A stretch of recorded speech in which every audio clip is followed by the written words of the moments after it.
Hi, my name is Madison Whitaker, and this is my introductory discussion board presentation about myself for disciplinary literacy.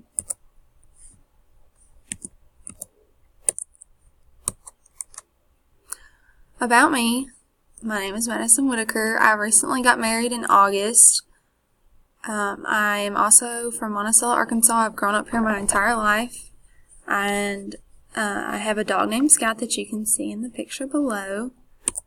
What am I teaching? I'm teaching 4th grade math at Drew Central Elementary. I'm actually a graduate of Drew Central, so it's really awesome to be teaching here because it's like teaching with family because I already know all of my coworkers and many of them were my teachers as well.